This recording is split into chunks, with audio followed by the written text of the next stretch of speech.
ಇನ್ನು ಇತರೆ ಆರೋಪಿಗಳು ಬಾಯ್ಬಿಟ್ರು, ದರ್ಶನ್ ಮಾತ್ರ ಫುಲ್ ಸೈಲೆಂಟ್. ಏನೇ ಕೇಳಿದ್ರು ನಾನು ಅವನಲ್ಲ, ನನ್ಗೇನೂ ಗೊತ್ತಿಲ್ಲ ಅನ್ನೋ ಉತ್ತರ ಅಷ್ಟೇ. ಆದ್ರೆ ಪ್ರಕರಣದಲ್ಲಿ ಬಲವಾಗಿರುವ ದರ್ಶನ್ ವಿರುದ್ಧ ಸಾಕ್ಷಿಗಳು, ಕಾಲ್ ಡೀಟೇಲ್ಸ್ ನಿಂದ ಹಿಡಿದು ಎಲ್ಲಾ ಬಲವಾದ ಸಾಕ್ಷಿಗಳು ಈಗಾಗಲೇ ಪೊಲೀಸರು ಕಲೆ ಹಾಕಿದ್ದಾರೆ. ಹತ್ಯೆಗೆ ಬಳಸಿದ್ದ ವಸ್ತುವಿನಿಂದ ಹಿಡಿದು ಎಲ್ಲಾ ಟೆಕ್ನಿಕಲ್ ಎವಿಡೆನ್ಸ್ ಪೊಲೀಸ್ ಹತ್ರ ಇದೆ. ದರ್ಶನ್ ಅಂಡ್ ಗ್ಯಾಂಗ್ ವಿರುದ್ಧ ಸಿಕ್ಕಿವೆ ಸಾಲು ಸಾಲು ಎವಿಡೆನ್ಸ್ಗಳು. ಅವರು ತಪ್ಪಿಸ್ಕೊಳ್ಳೋದಕ್ಕೆ ಸಾಧ್ಯನೇ ಇಲ್ಲ ಅಂಥ ಬಲವಾದ ಸಾಕ್ಷಿಗಳು ಈಗ ಪೊಲೀಸರ ಹತ್ರ ಇದೆ. ಅದೇ ಸಾಕ್ಷಿಗಳನ್ನ ಆಧಾರವಾಗಿಟ್ಟುಕೊಂಡು ಪೊಲೀಸರು ಪ್ರಶ್ನೆ ಮಾಡ್ತಾ ಇದ್ರು ಕೂಡ ದರ್ಶನ್ ನಾನ್ ಕೊಲೆ ಮಾಡಿಲ್ಲ, ನನಗೂ ಆ ಕೊಲೆಗೂ ಸಂಬಂಧನೇ ಇಲ್ಲ ಅಂತ ಹೇಳ್ತಿದ್ದಾರಂತೆ. ಹಾಗಾದ್ರೆ ಆ ಸ್ಥಳದಲ್ಲಿ ಸಿಕ್ಕಿರುವಂತಹ ಎವಿಡೆನ್ಸ್ ಆಗಿರಬಹುದು ಮತ್ತು ಸಿಸಿಟಿವಿ ಫುಟೇಜ್ಗಳಾಗಿರಬಹುದು, ರೋಡಲ್ಲಿರುವಂತಹ ಸಿಸಿಟಿವಿ ಫುಟೇಜ್ಗಳಾಗಿರಬಹುದು, ಫ್ಲೈಓವರ್ ಹತ್ರ ಇರುವಂತಹ ಸಿಸಿಟಿವಿ ಫುಟೇಜ್ಗಳಾಗಿರಬಹುದು, ದರ್ಶನ್ ಅವರ ಮನೆ ಹತ್ರ ಇದ್ದಂತಹ ಫುಟೇಜ್ಗಳಾಗಿರಬಹುದು, ಸಿಡಿಆರ್ ಆಗಿರಬಹುದು, ಕಾಲ್ ಡೀಟೇಲ್ಸ್ ಆಗಿರಬಹುದು, ಇದೆಲ್ಲ ಮಾಹಿತಿಯನ್ನ ಕಲೆ ಹಾಕೋ ಕೆಲಸ ಪೊಲೀಸರು ಮಾಡಿದ್ದಾರೆ. ರೇಣುಕಾಸ್ವಾಮಿ ಕೊಲೆಯಾದಂತಹ ಸ್ಥಳದಲ್ಲಿ ಆರೋಪಿಗಳು ಇರುವ ಟವರ್ ಡಂಪ್ ಕೂಡ ಲಭ್ಯವಾಗಿದೆ.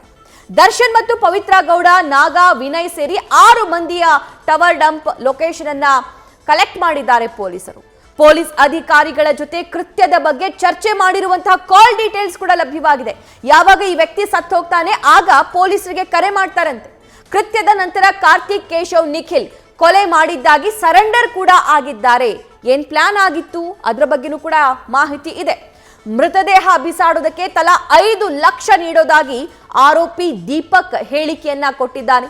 ದೀಪಕ್ ವಿಚಾರಣೆ ವೇಳೆ ಪ್ರದೋಷ್, ಪವನ್, ವಿನಯ್ ಹೆಸರು ಬಹಿರಂಗ ಆಗಿದೆ. ಅಂದ್ರೆ ಈ 3 ಜನ ನಮಗೆ ಆಮಿಷವನ್ನ ಒಡ್ಡಿದ್ರು ಅಂತ. ವಿನಯ್, ಪವನ್, ಪ್ರದೋಷ್ ವಿಚಾರಣೆ ಸಂದರ್ಭದಲ್ಲೂ ಕೂಡ ದರ್ಶನ್, ಪವಿತ್ರ ಗೌಡ ಹೆಸರು ಲಭ್ಯವಾಗಿದೆ.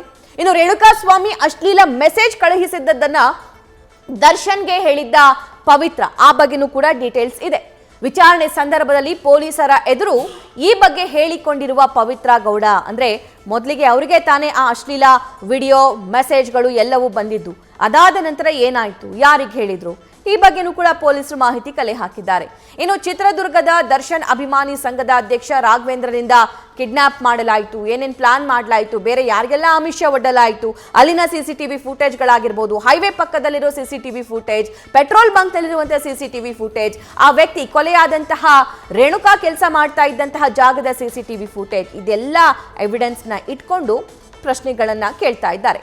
ಪವನ್, ಪವಿತ್ರ, ದರ್ಶನ್ ಹೇಳಿದಂತೆ ರೇಣುಕಾ ಕರೆ ತಂದ್ವಿ ಅಂತ ಹೇಳಿ ಈ ರಾಘವೇಂದ್ರ ಹೇಳಿಕೆಯನ್ನ ಕೊಟ್ಟಿದ್ದಾನೆ. ಇನ್ನು ಶೆಡ್ ನಲ್ಲಿ ಮೃತ ರೇಣುಕಾ ಸ್ವಾಮಿಯ ರಕ್ತದ ಕಲೆಗಳು ಬಿದ್ದಿರ್ತವೆ, ಕೂದಲು ಬಿದ್ದಿದೆ, ಬೆವರಿನ ಸ್ಯಾಂಪಲ್ಸ್ ಕೂಡ FSL ಅಲ್ಲಿ ಕಲೆಕ್ಟ್ ಮಾಡಿದೆ.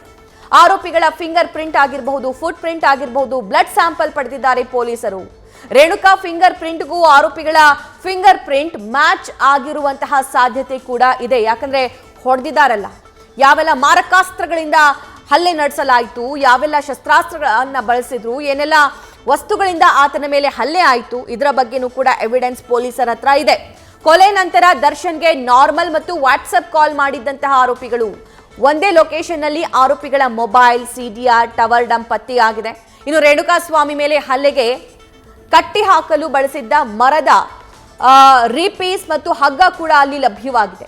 ರೇಣುಕಾಸ್ವಾಮಿ ಮೇಲೆ ಹಲ್ಲೆಗೆ ಬಳಸಿದಂತಹ ಶೆಡ್ ನಲ್ಲಿ ಇದ್ದಂತಹ ಕಬ್ಬಿಣದ ವಸ್ತುಗಳು ಕೂಡ ಪೊಲೀಸರು ಜಪ್ತಿ ಮಾಡಿಕೊಂಡಿರ್ತಾರೆ. ಎಲ್ಲಾ ಆರೋಪಿಗಳು ಶೆಡ್ ನಲ್ಲಿ ಹೋಗುವ ಸಿಸಿಟಿವಿ ದೃಶ್ಯಾವಳಿಗಳು ಕೂಡ ಲಭ್ಯವಾಗಿದೆ. ಅದರಲ್ಲಿ ರೇಣುಕಾಸ್ವಾಮಿ ಕೂಡ ಇದ್ದಾನೆ. ರೇಣುಕಾ ಚಿತ್ರದುರ್ಗದಿಂದ ಕರೆ ತರೋದಕ್ಕೆ ಹಾಗೂ ಶವ ಸಾಗಾಟಕ್ಕೆ ಬಳಸಿದಂತಹ ಕಾರಿನ ಒಳಗಡೆ ಫುಟ್ ಪ್ರಿಂಟ್ಸ್ ಆಗಿರಬಹುದು, ಫಿಂಗರ್ ಪ್ರಿಂಟ್ಸ್ ಆಗಿರಬಹುದು, ಬೇರೆ ಬೇರೆ ವಸ್ತು, ರಕ್ತದ ಕಲೆ, ಇದನ್ನು ಕೂಡ ಕಲೆಕ್ಟ್ ಮಾಡಿದ್ದಾರೆ. ಆರೋಪಿಗಳ ಮೊಬೈಲ್ನಲ್ಲಿ ಒಬ್ಬರಿಗೊಬ್ಬರು ಮಾತನಾಡಿದ್ದ ಕರೆಗಳ ಸಂಖ್ಯೆ, ಡ್ಯೂರೇಷನ್, ಇದೆಲ್ಲವನ್ನು ಕೂಡ ಕಲೆ ಹಾಕಿದ್ದಾರೆ. ಘಟನಾ ಸ್ಥಳದಲ್ಲಿ ಆರೋಪಿಗಳು ಬಳಸಿದ್ದ ವಾಟರ್ ಬಾಟಲ್, ಮದ್ಯದ ಬಾಟಲ್ ಕೂಡ ಪೊಲೀಸರು ವಶಕ್ಕೆ ಪಡ್ಕೊಂಡಿದ್ದಾರೆ. ರೇಣುಕಾಸ್ವಾಮಿ ಧರಿಸಿದಂತಹ ಬಟ್ಟೆಗಳನ್ನ FSLಗೆ ಕಳುಹಿಸಿದ್ದಾರೆ ಪೊಲೀಸರು. ರೇಣುಕಾ ಶವವನ್ನ ಬಿಸಾಡಿ ಬರಬೇಕಾದ್ರೆ ಕಾರು ಸೆರೆಯಾಗಿರುವ ಸಿಸಿಟಿವಿ ಫುಟೇಜ್, ಇದೆಲ್ಲ ಮಾಹಿತಿಯನ್ನ ಈಗಾಗಲೇ ಪೊಲೀಸರು ಕಲೆ ಹಾಕಿದ್ದಾರೆ. ಸಿಕ್ಕಿರುವಂತಹ ಇವೆಲ್ಲ ಎವಿಡೆನ್ಸ್ ಗಳನ್ನ ಒಂದೊಂದಾಗಿ ಇಟ್ಟು ಪ್ರಶ್ನೆಗಳನ್ನ ಕೇಳೋ ಕೆಲಸ ಆಗ್ತಿದೆ.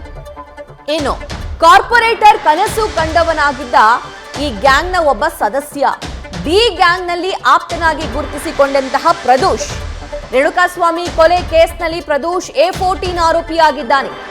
ಈಗ ಮುಂಬರೋ ಬಿಬಿಎಂಪಿ ಚುನಾವಣೆಯಲ್ಲಿ ನಿಲ್ಬೇಕು, ಗೆಲ್ಬೇಕು, ಕಾರ್ಪೊರೇಟರ್ ಆಗಬೇಕು ಅನ್ನೋ ಕನಸು ಕಂಡಿದ್ದಂತೆ. ಅದು ಕೂಡ ಗಿರಿನಗರ ವಾರ್ಡ್ನಿಂದ ಸ್ಪರ್ಧೆ ಮಾಡಲಿಕ್ಕೆ ತಯಾರಿಯನ್ನು ಕೂಡ ಈ ಪ್ರದೋಷ್ ನಡೆಸಿದ್ದಂತೆ. ದರ್ಶನ್ ಗ್ಯಾಂಗ್ ಜೊತೆಗೂಡಿ ಕೊಲೆ ಕೇಸ್ನಲ್ಲಿ ಸದ್ಯಕ್ಕಂದರಾಗಿದ್ದಾನೆ. ಹಲ್ಲೆ ಮಾಡಿ ಕೊಲೆ ಮಾಡಿರೋ ಆರೋಪದ ಅಡಿ ಅರೆಸ್ಟ್ ಆಗಿದ್ದಾನೆ. ಕಾರ್ಪೊರೇಟರ್ ಆಗಬೇಕಾಗಿದ್ದವನು ಆರೋಪಿಯಾಗಿ ಕಂಬಿ ಎಣಿಸ್ತಾ ಇದ್ದಾನೆ. ಪ್ರದೋಷ್ ಬಿಬಿಎಂಪಿ ಎಲೆಕ್ಷನ್ ಅಲ್ಲಿ ಕಂಟೆಸ್ಟ್ ಮಾಡಿ ಆತ ಒಬ್ಬ ಕಾರ್ಪೊರೇಟರ್ ಆಗಬೇಕು ಅನ್ನೋ ಕನಸು ಕಂಡಿದ್ದ.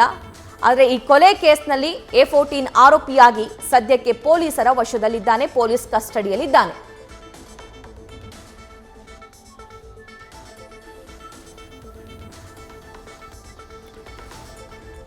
ಈಗ ಆಲ್ರೆಡಿ ಯಾವೆಲ್ಲ ಎವಿಡೆನ್ಸ್ ಅನ್ನ ಪೊಲೀಸರು ಕಲೆ ಹಾಕಿದ್ದಾರೆ ಅನ್ನೋ ಇನ್ಫಾರ್ಮೇಶನ್ ನೋಡಿದ್ರಿ.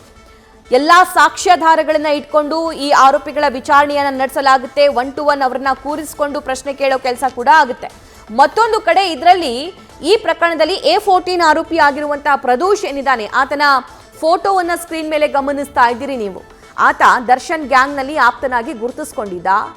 ಆತ ಪೊಲಿಟಿಷಿಯನ್ ಆಗುವಂತಹ ಕನಸು ಕಂಡಿದ್ದಂತೆ.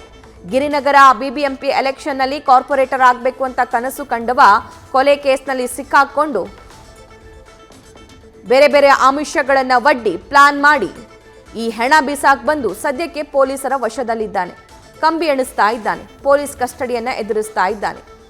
ಆತನ ಮನೆಯವರಿಗೂ ಕೂಡ ಬಹುಶಃ ಇದರ ಬಗ್ಗೆ ಸುಳಿವು ಕೂಡ ಇರಲಿಕ್ಕಿಲ್ಲ. ಮನೆಯವರು ಕೂಡ ಈತ ಒಬ್ಬ ದೊಡ್ಡ ಲೀಡರ್ ಆಗಬೇಕು ಅಂತ ಅನ್ಕೊಂಡಿರ್ತಾರೆ. ತಂದೆ ತಾಯಿ ಯಾರು ಕೂಡ ತಮ್ಮ ಮಕ್ಕಳು ಕ್ರಿಮಿನಲ್ ಆಗಬೇಕು ಅಂತ ಬಯಸಲ್ಲ. ಮನೆಯಲ್ಲಿರೋ ಸದಸ್ಯರು ತಮ್ಮ ಮನೆ ಸದಸ್ಯ ಕ್ರಿಮಿನಲ್ ಆಗಬೇಕು ಅಂತ ಬಯಸಲ್ಲ. ಆದರೆ ಈತ ಹುಡುಕೊಂಡು ಹೋಗಿ ಕ್ರಿಮಿನಲ್ ಆಗಿರೋದು ಇಲ್ಲಿ ಲಭ್ಯವಾಗಿರೋ ಮಾಹಿತಿ. ನ್ಯೂಸ್ ಫಸ್ಟ್ ನಿರ್ಭೀತಿಯಿಂದ ನಿಮ್ಮ ಪರವಾಗಿ.